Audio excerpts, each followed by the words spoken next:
I was like, when is he gonna set it?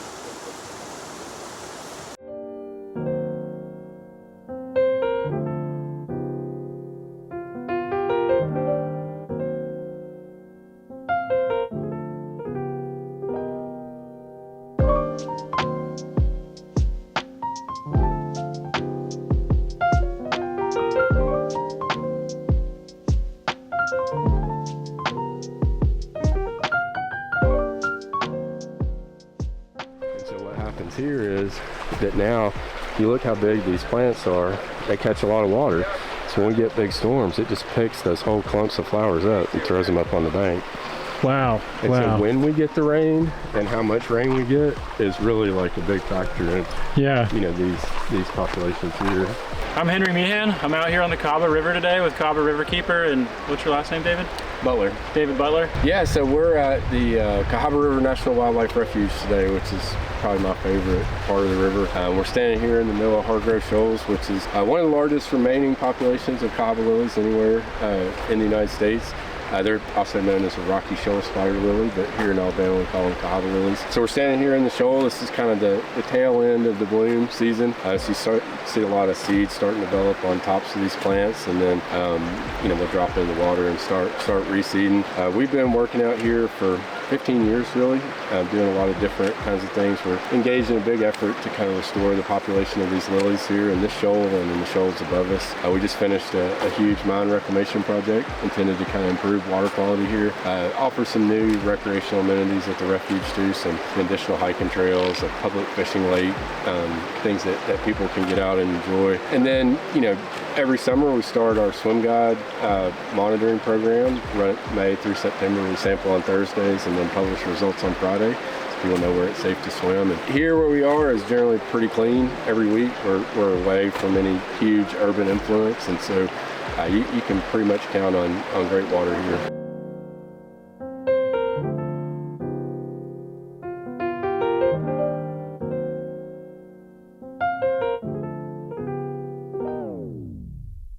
Yeah, so we're standing at the overlook, looking out over the shoals behind us, and this was the site of the old Piper mine, which was one of the richest veins of coal discovered in Alabama. Kind of helped catalyze the steel industry in Birmingham. So they were mining coal here. They would carry it down to the coke ovens just around the corner here, burn the impurities out of it, and then ship it on up to Birmingham. And this mine here was active in the late 1800s through the Great Depression, but it was kind of unregulated, so there was no kind of requirement that they reclaim this land when they finished mining it. So when the mines closed, they just, real dangerous feature called a high wall, which is a sheer rock face where they had kind of excavated out up against the rock. And so over the last several years, we've been engaged in a reclamation project. The reclamation site that we're working on now is 59 acres, and they, you know, reburied the high wall. So they took all the dirt that they had excavated, pushed it back up, and made the natural slopes and the natural creek channel, and then redirected the way that stormwater flows to this property. So there's not really any free discharge of stormwater to the Cahaba River from this site anymore. It all kind of gets collected somewhere and then trickles out slowly over time. And that's the first step in kind of restoring the longleaf pine stand that was here before this was timbered and cleared and then replanted a lot of time.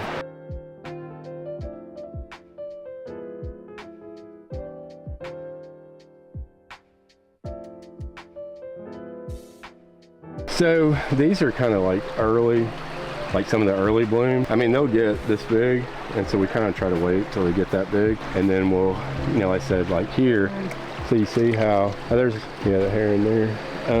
So see where this deep water goes through here? So all those seeds on the bottom edge of that will just sink to the bottom and won't grow. So we'll collect all of those and then move them back up and kind of hand place them in the, like these crevices like this. But we gotta hope for, you know, kind of the right weather. So if they're starting to get this close and we get a big rain, the rain will wash all of them away before they're ready.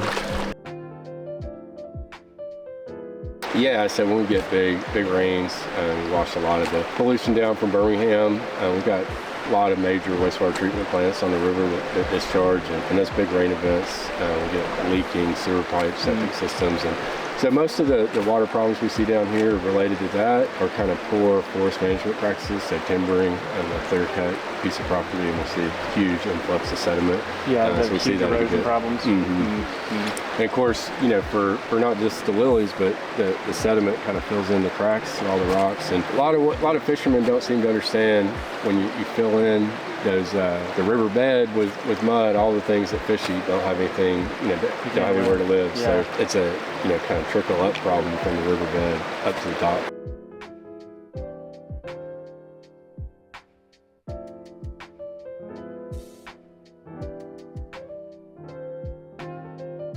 Yeah, so this all used to be longleaf pine, a completely different ecosystem. It's one of those places that needs fire. So while the old abandoned mine was here, they never could burn over here because there was coal waste and things that they were concerned about kind of getting out of control with the fire catching.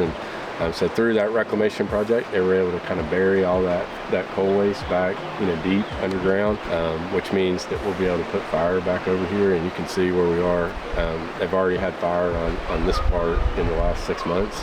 And we'll try to keep it burned every 3 to 5 years, clear out a lot of the understory plants and let the longleaf pine return. And we hope that as we progress through that we'll start to see some of the things that live in longleaf pine, like the gopher tortoise and indigo snake, the red cockaded woodpecker, but just a completely different ecosystem. And really excited about the prospect of seeing longleaf pine dominate this landscape here again.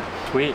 Yeah. And this is on the back of the refuge was kind of dedicated in 2002, and there haven't been any major land acquisitions since then. And at the end of 2021, the Fish and Wildlife Service was able to acquire an additional 1,164 acres over here. Yeah. So the refuge itself is about 5,000 acres now, and as property comes up, it's within what they call the expansion boundary. So when they dedicate the refuge, they draw an expansion boundary and authorize the Fish and Wildlife Service to acquire land within that boundary. And so as additional land comes up, we hope we'll be able to purchase that and expand the refuge even more. Very cool. Yeah.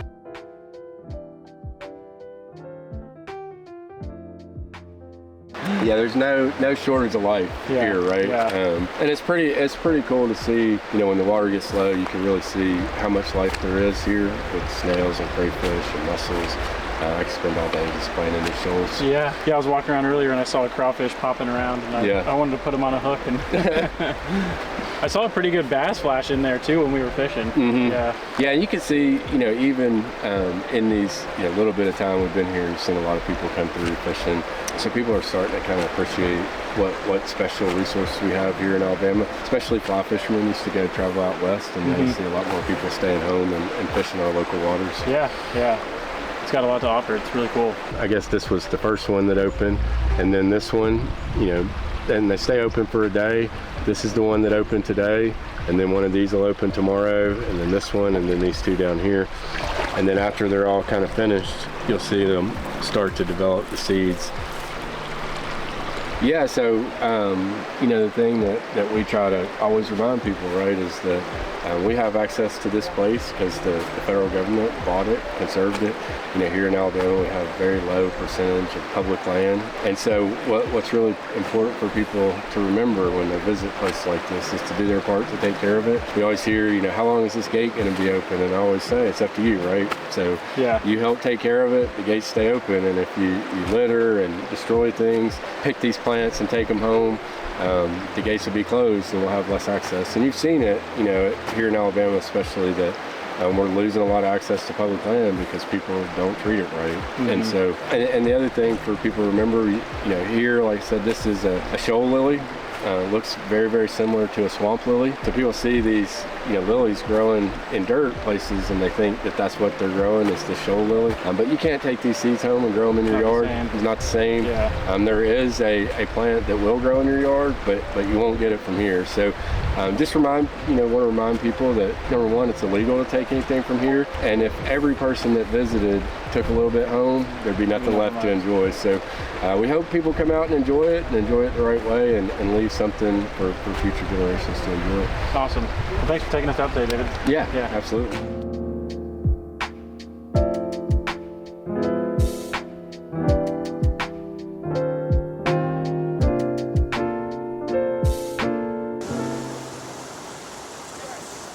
was like, when is he gonna set it?